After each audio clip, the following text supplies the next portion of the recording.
The following is a production of Rogers Community 3, Abbotsford.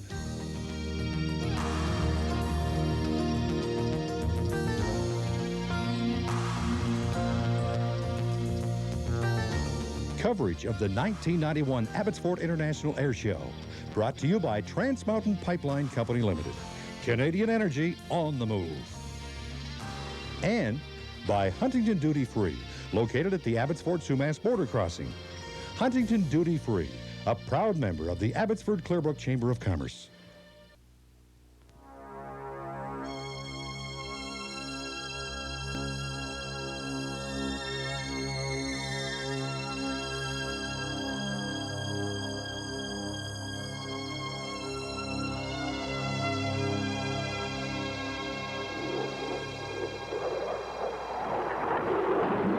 The 1991 Abbotsford International Airshow. From its humble beginnings in 1962, the Abbotsford International Airshow has grown to become a world-renowned flying exhibition. Every second weekend in August, the Abbotsford Airport, nestled in the Fraser Valley of British Columbia, explodes with the shimmering colors and thundering sounds of the aviation world. Today's incomparable aerial and ground displays demonstrate the world's acceptance of Abbotsford as the cutting edge of aviation events. Hi, I'm Mauro Ranallo. And I'm Carrie Middlemiss. Celebrating 30 years of aviation excellence, the Abbotsford International Airshow truly is one of the greatest shows on earth. From the Soviet Union to Czechoslovakia to Scotland, this year's airshow has a distinct international theme. One of the incredible aircraft you'll be seeing is the Soviet MiG-31. Returning favorites include the record-breaking Joanne Astrud and the Canadian Armed Forces Snowbirds, as well as a special appearance U.S. stealth bomber. Carrie, as you mentioned, the Soviets did indeed bring their advanced MiG-31, as well as other exciting aircraft as part of their entourage at this year's show. Here for the first time in North America is the Soviets' latest and most innovative frontline fighter, the MiG-31. Roughly the same size as the CF-18, it is no slouch when it comes to speed. The record shows that it is capable of flying at Mach 2.4. It is not as agile as some smaller fighters, but it carries a deadly ordnance, which includes long-range radar-guided missiles capable of shooting down a cruise missile. Chief Test Pilot Valery Manitsky explains the capabilities of the MiG-31. МиГ является уникальным истребителем в мире. A MiG fighter is a unique fighter in the whole world. Он единственный истребитель в мире, который может летать внизу Земли до скорости 1500.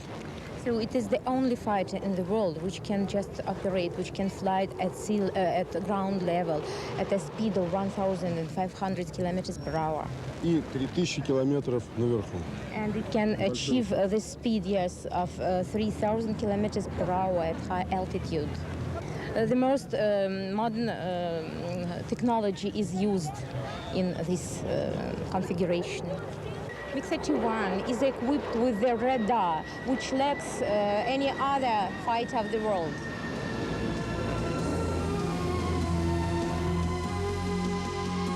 At first glance, the Sukhoi Su-27 flanker appears to be very similar to the MiG-29.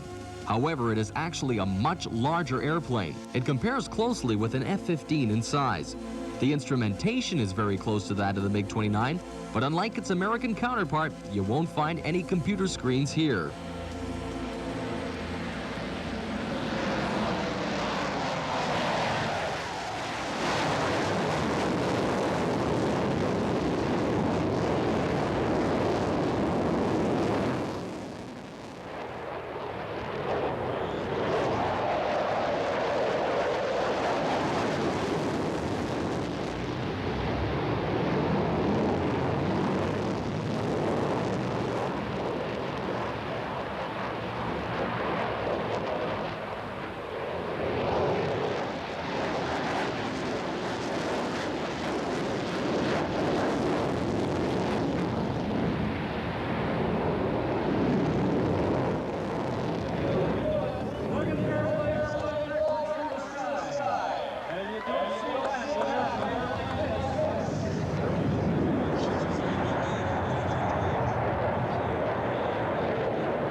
Abbotsford held the world's attention back in 1989 when a contingent from the Soviet Union visited and flew for the very first time in North America.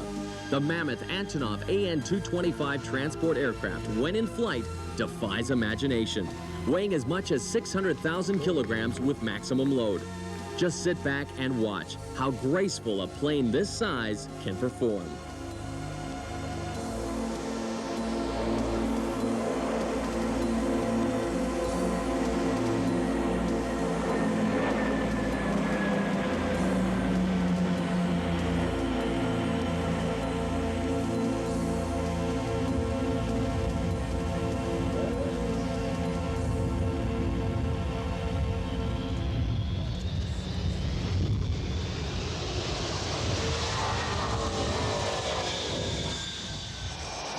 Canada's only operational fighter is the CF-18 Hornet, a single-seat twin-jet, twin-mission strike fighter for use aboard aircraft carriers or ashore. It is able to move at nearly twice the speed of sound and to meet hostile aircraft in air-to-air combat with 2 radar-guided advanced Sparrow missiles and 2 heat-seeking Sidewinder missiles. In addition, there's a 20mm cannon with 570 rounds of ammunition mounted in the nose. We had a chance to speak with Lieutenant Colonel Gord Todd, and we asked him just how the CF-18 was used in the Gulf War. At first, when the F-18 went over, CF-18 went over to the Gulf, its duties were combat air patrol in the northern part of the Gulf to protect our ships as well as Allied shipping that was in the Gulf. That was before the war started. Then after the war started, they got into the more conventional roles. Still combat air patrol, a considerable amount of that, but they also did fighter sweeps over enemy territory and did escorting other formations in enemy territory. And then in the last very few days of the war, they also got involved with air-to-ground bombing.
High-performance jets aren't the only acts to steal the thunder at this year's air show. With the abilities of Joanne Astrud and Shawn Tucker, breathtaking maneuvers and hair-raising stunts make them 2 of the show's biggest crowd pleasers.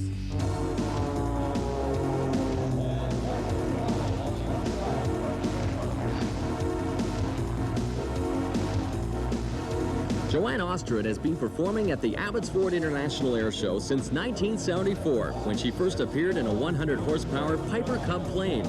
Since then, many technological advances have taken place in aerobatic aircraft. We asked her about some of the changes she's seen. Oh, they've just come so far. There was no airplane around at that time that would do what this thing will do. My J3 Cub was great fun, and I still get to visit it once in a while, but 900 feet was its top altitude. I mean, that was all the higher I ever got in that routine. Last year, Joanne set a world record for outside loops. This year, on July 24th, she set another world record, this one for inverted flying.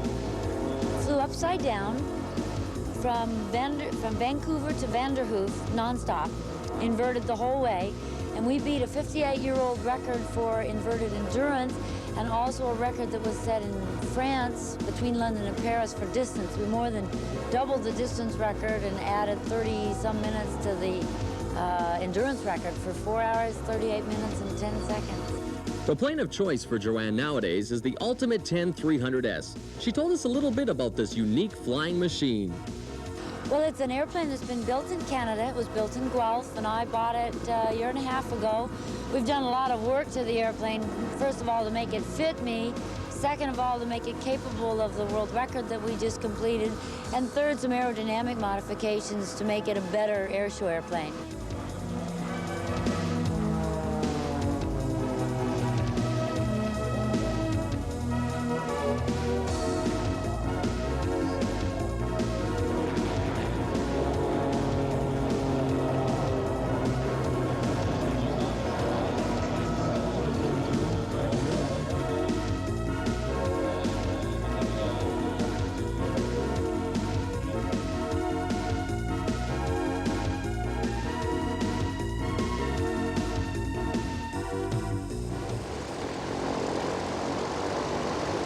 Shawn Tucker's plane is also highly modified for high-performance aerobatic maneuvers. His Pitts S2S biplane has been the airplane of choice for such greats as the Ray-Ban Gold Team. I have a little over 1,200 hours of flying time in this airplane. It now feels like I'm putting on a glove. I'm very comfortable in the airplane. It's very straightforward. It has lots and lots of horsepower. It goes straight up for a long time, and it tumbles end over end many times and always comes out on the button. It's a good flying piece of equipment. I have some pretty neat maneuvers. I work on them a lot. I practice every day, and I just really enjoy the flying aspect of this airshow game. One of the maneuvers I perform is an original called the Son of Edwin, named after a buddy of mine who's also an airshow pilot. And it's a vertical tumbling maneuver, a vertical Launch-and-Walk, and I stop it with the nose pointed vertically straight up and tail slide about 300 to 400 feet backwards straight down.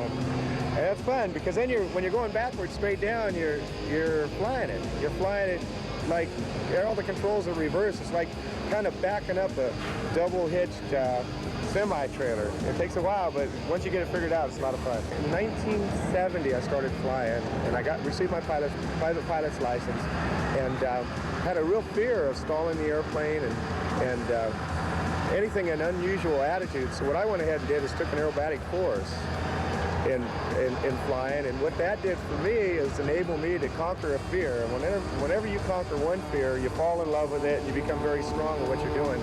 I've been flying for many, many years now, and I'm still learning, and I'm still as in love with it as I was when I first started.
Fly with the world's top airshow performers. Experience the exhilaration that until now has only been felt by the pilots of these magnificent machines.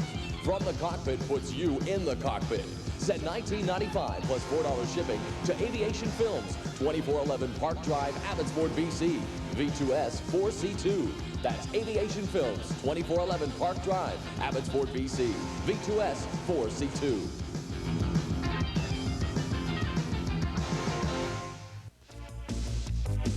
Spectators certainly play a large part in the success of any flying event, from a first-year attendance figure of 15,000 to this year's crowd of over 200,000 people. The show has become a major tourist attraction for Abbotsford Matsqui. One of the exciting new arrivals to touch down at the Abbotsford Airport this year is the Bud Light Air Force team. Here are two guys who just love to party in the sky. Well, it's the world's smallest jet. It weighs 450 pounds.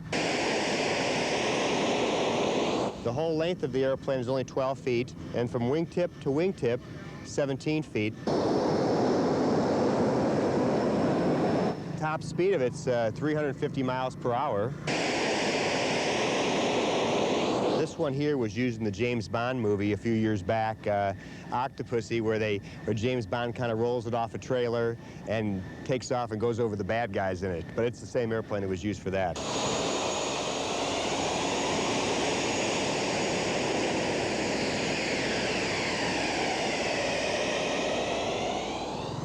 The Bud Light 200 was first introduced to the world in 1975 by Leo Laudenslager, the builder and engineer. This 20-foot low-wing airplane weighs 850 pounds and can reach speeds of up to 230 miles per hour. Its sleek design, speed, and lightweight allow it to perform spectacular stunts. Well, it's a very, very capable aircraft. I always describe an aerobatic airplane much as a ballet dancer. It's not just raw power, it's the combined balance. You know, to be a muscle-bound powerhouse doesn't do anything. It's the agility, the pilot pressures and the controls. You can't wear the pilot out. It just really has to do with balance. And the airplane's a very, very well-balanced airplane, I must say so. In fact, about as close as I can make it to perfection.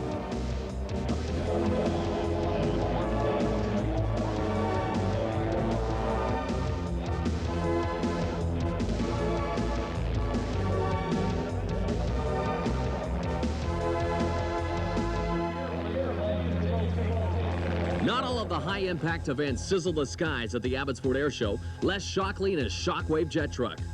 Well, as you can see from the front, it looks pretty much like a stock Peterbilt except for the pretty paint, but if you walk around behind it, it looks like we bred it with a space shuttle. It's got 3 big Pratt & Whitney afterburning jet engines and makes 36,000 horsepower and enables the truck to go from 0 to 300 miles an hour in about 10 seconds. Scott Hammock and his Smokin' Thunder jet dragster. The car weighs roughly 2,300 pounds. It's 26 foot long. It develops 6,300 pounds of thrust. It's capable of accelerating from 0 to 280 miles an hour in 5.9 seconds from a standing start quarter of a mile. Currently, I'm using a Westinghouse J34-48. Well, most quarter mile speeds at sea level will be right in the 280 mile an hour range. Production crew member Gerald Bates felt the need for speed. Gerald, how you feeling? Well, to tell you the truth, I really can't tell. I think I'm having an anxiety attack right at the moment.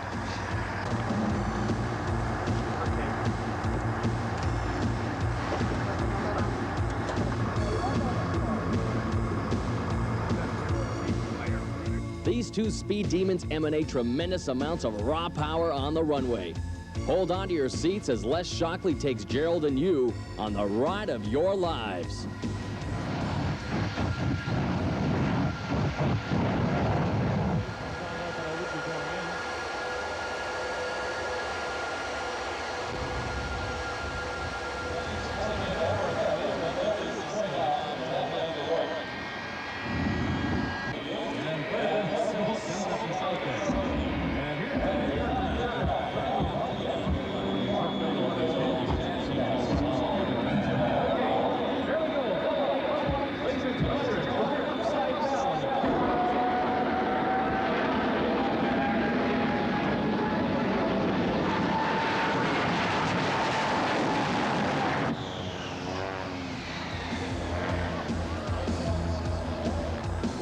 That was incredible.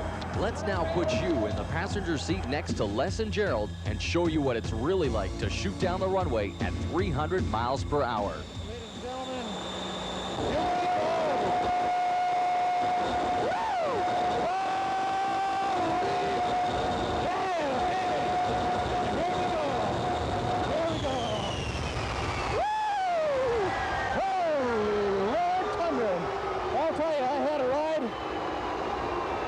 Ladies and gentlemen, if this ever gets on tape, I'll tell you, that was something I've never in my life have experienced. I've done a lot of interesting things in my life, but that has got to be the best. We accelerated so hard, I could not pull my head off the back of that headrest. And when that chute came out, it was everything I could do to stop my head from being dismembered from my body. Fun, man. Fun is the understatement. I'll tell you, a blast. 30th anniversary air show? Man, it couldn't be better for me.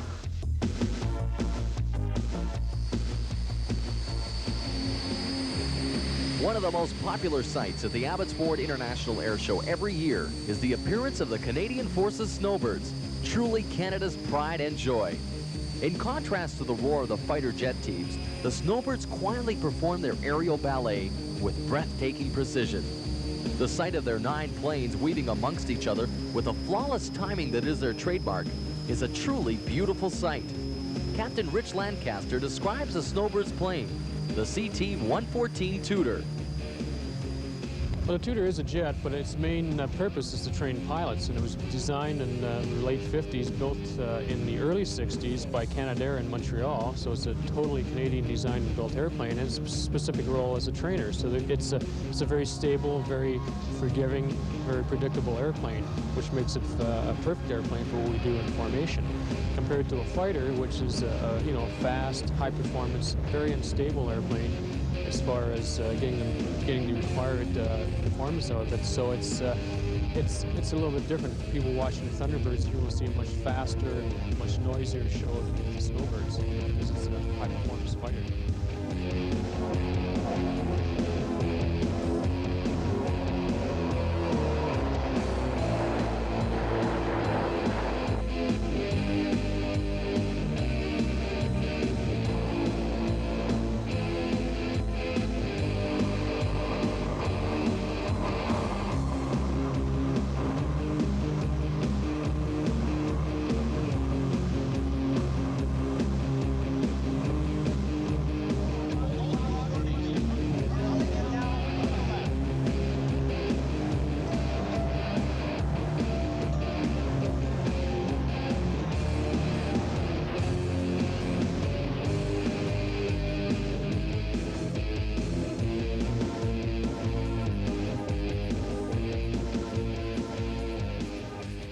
For the first time on Canadian soil, the F-117A U.S. stealth bomber touched down at the Abbotsford Airport under a veil of secrecy and heavy security. The primary purpose of a stealth aircraft is to penetrate enemy defense without being detected and carry out its mission before the other side has time to react. The stealth looks totally unconventional. Its angular construction is designed to reflect radar waves in many directions, so it can't be detected or intercepted. Much of the F-117A is coated with RAM, radar absorbent material, which absorbs radar waves rather than reflecting them. Also, no engines are visually apparent on the aircraft, thus further reducing the chance of detection. Even the ordnance is stored completely within the aircraft. The F-117A became famous in the Gulf War for its use of laser-guided bombs.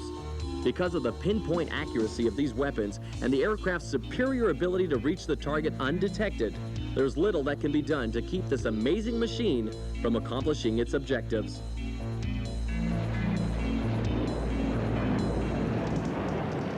Team America has surprised many an airshow spectator with one of the most dynamic flying displays on the circuit. It comes as no surprise that this is the highest performance piston-engined airshow team in the world. Lead pilot Chuck Lisher. Well, the airplane's a Marchetti F-260, and it's built for the military. This airplane here was armed and was used as light attack. The other two airplanes, the number 2 and 3, were in the Zaire government as trainers. The team was put together in 1984 and we've all been in it since then. This is our 7th year. Same 3 pilots have been there all along: Barney Register, Brian Sanders, and myself. Now, this is our 3rd time here. We've flown about 350 air shows.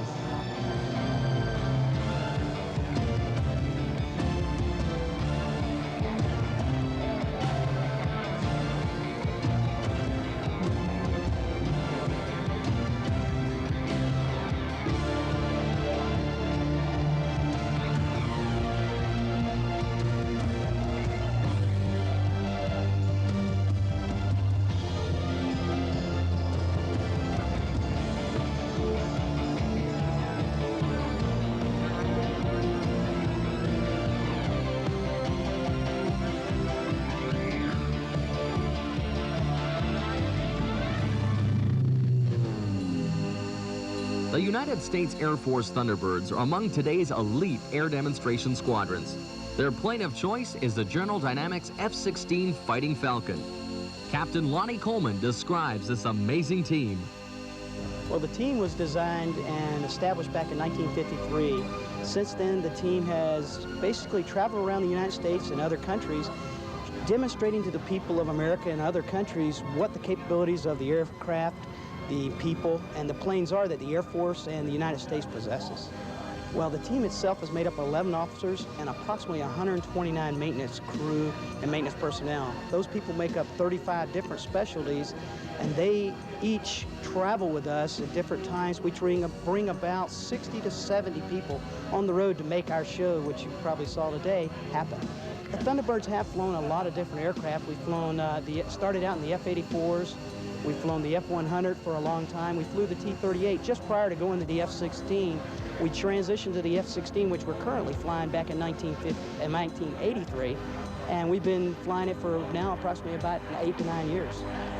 Well, the aircraft itself is capable of Mach 2 airspeeds. It's capable of 9 Gs, which is a good capability we like to have. During the demonstrations, we will demonstrate the 9G capability, but most of the airspeeds you'll see us fly are about 400 to 500 miles per hour. Most of the pilots you saw fly today have been flying well over 2,000 hours of fighter time. We've been in the Air Force anywhere from 10 to 8 years, with the commander almost over 19 years. So there's a lot of Air Force experience out there, and it takes a lot of dedication and a lot of time away from home, but we're pretty proud of what we do.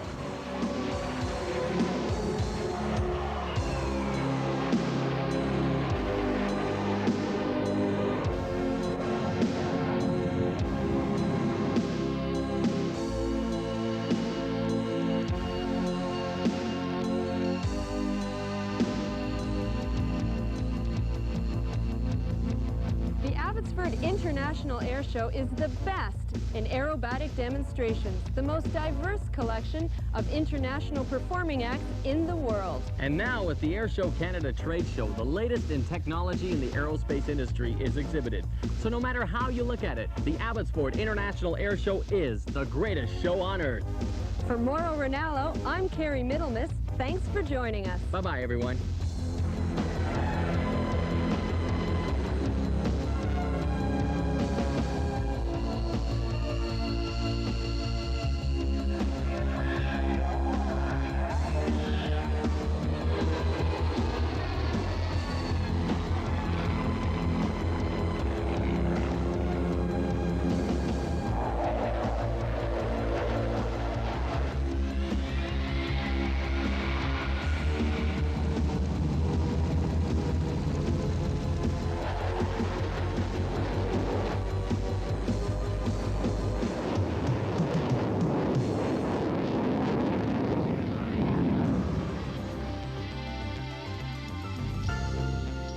Coverage of the 1991 Abbotsford International Airshow.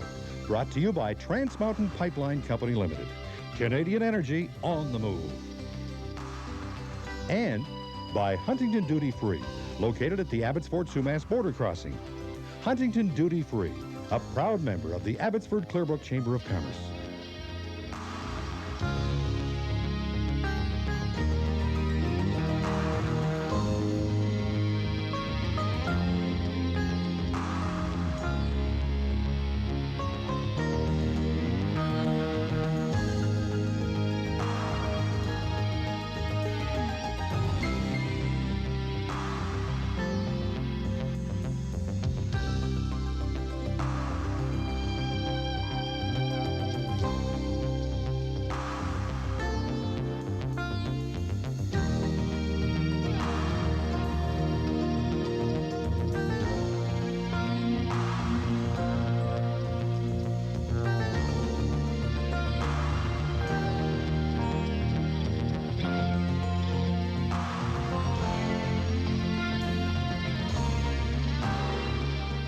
The preceding has been a production of Rogers Community 3, Abbotsford.